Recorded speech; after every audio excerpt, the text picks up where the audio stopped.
Not going to make that mistake. I think what's happening to gold right now is a 180 shift in the way we look at gold. And I predict that before the end of 2025, even the FT, who 21 years ago said that gold was finished, and we've looked at this many times, it's one of my favorite topics, they're going to have to turn around and admit they were wrong. Monday, February 17th, 2025, Monaco 64, home of alternative economics and contrarian views. Today, we're going to look at what an audit and a revaluation of the US gold holdings would mean. Yes, there's a lot of talk about an audit, but before we look into that, I have a message from Gold Investments. Gold Investments is my UK precious metals affiliate, and Oliver Temple told me that we have a new promo code. It's Monaco 64 SOV or SOV, and if you use that promo code, you get 1% off the listed price for various dates, sovereigns. What does that mean? Well, that means that it's any sovereign that is not from 2025, not the new sovereigns. And if you do decide to use that promo code, to use it separately in the basket online. You can't use it for other things. And if you want to buy other coins, you got to do it on another basket. So I also wanted to go through a couple of the headlines here in the UK and something about the US and the health of the US population, which I think is really important. And you might think, what's that got to do with markets and money? Well, you'll see in a minute. But one of the headlines that caught my attention this morning here in the UK came out in the FT. It says, quarter of UK employers plan to cut jobs before tax rises bite, reports finds. Increase in national insurance contributions and higher minimum wage are increasing employment costs. I think this is huge. 1 in 4 are looking to cut jobs, and this is going to be done before April. I think it's April 5th is when the tax year ends, and these new national insurance rates are coming online. It's not getting better. I saw on X, I'm not sure if it's true, but there are rumors that the Chancellor of the Exchequer, or the equivalent of the Treasury Secretary, Rachel Reeves, will tender her resignation this week. That would be an admission of failure, and things could get even worse. So the other headline out of the FT as well from today, it says, Keir Starmer offers to put British boots on the ground in Ukraine. UK Prime Minister expected to meet Trump this month and try to persuade the US President of Europe's readiness to help secure peace. I think this guy is deluded. He's really unpopular, even with the people who voted for him. And I think only 20% of the UK eligible voters voted for him. So, yeah, I don't think that's going to gel with the British public, allowing their children to go fight for him. I certainly wouldn't. And the other one, of course, is about the US. And I heard that when RFK made his acceptance speech, when he was confirmed and sworn in as the head of the health department, I think it's called HHS in the US. And I was surprised. He said 80% of young Americans are unfit to join the military. And I looked that up, and it's true. It's actually 77%, which is pretty close to 80%. So why am I concerned about that? Well, There's a lot of talk of World War III. Could America really fight a battle so significant when 77% of young Americans are unfit to join the military? I don't think so. You look at the US population is 330 million or so. You look at China, 1.4 billion. Yes, Russia is smaller in terms of population, around 140 million. But am I saying I want to see World War III? No.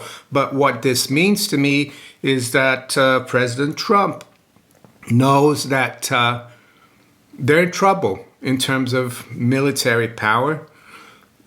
And that's why he called the other day. He said he wants to get Russia and China together with the U.S. and have a plan to cut spending in the military by 50%. So to me, that means that America can't afford to keep the fiat dollar or the dollar standard going anymore. It doesn't have the military might. So with that, we'll jump to the gold. And I think this is one of the reasons. It's a retreat by America. Of course, we're going to hear that America is going to be made great again. And I'm not saying it couldn't, because unfortunately, I think America is in a situation because it became overstretched itself militarily, geopolitically, economically, debt-wise.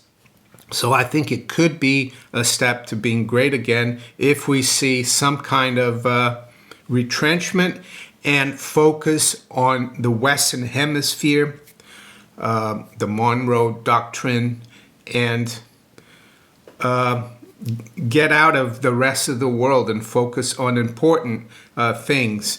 So if you're an ex, you've probably seen there's a lot of talk about gold audit. And one of the reasons for that is because of all the speculation surrounding the fact that the Bank of England is basically in a technical default.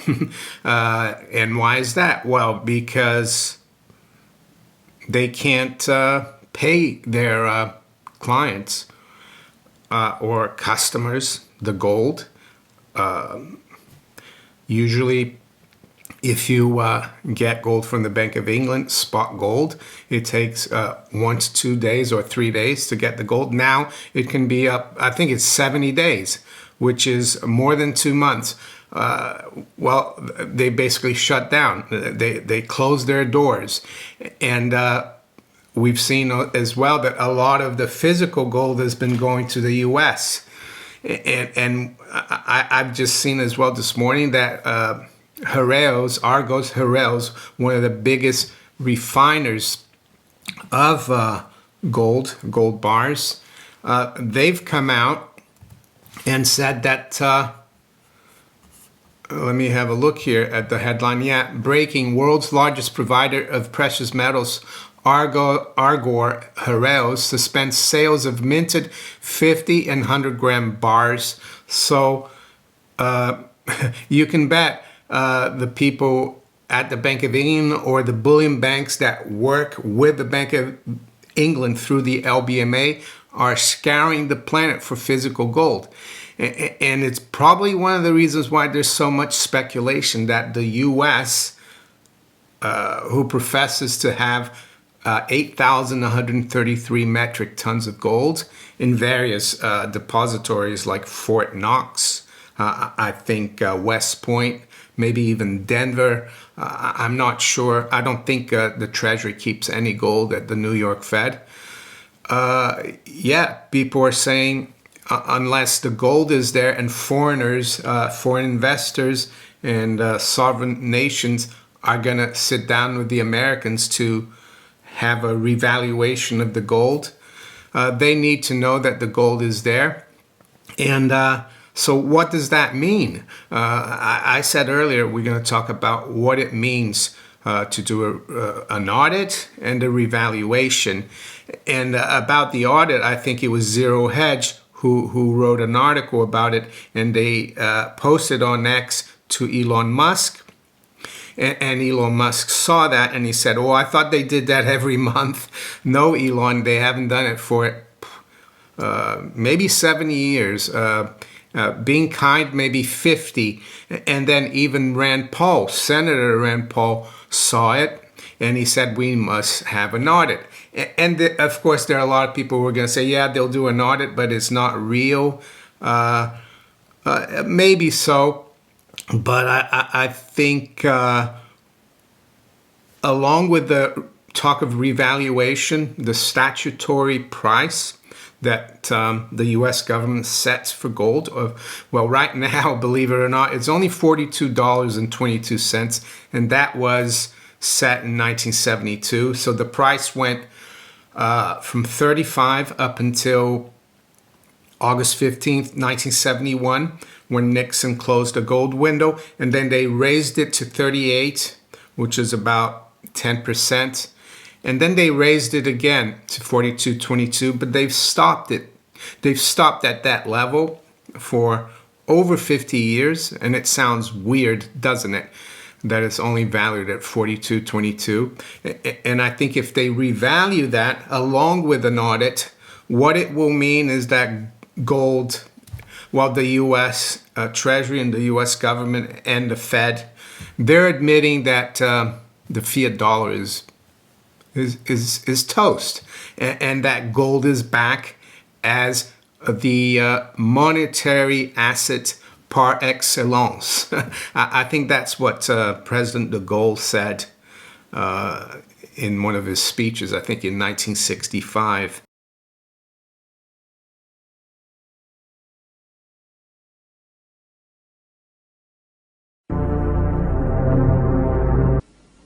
Nous estimons nécessaire que les échanges internationaux soient établis, comme c'était le cas avant les grands malheurs du monde, sur une base monétaire indiscutable et qui ne porte la marque d'aucun pays en particulier.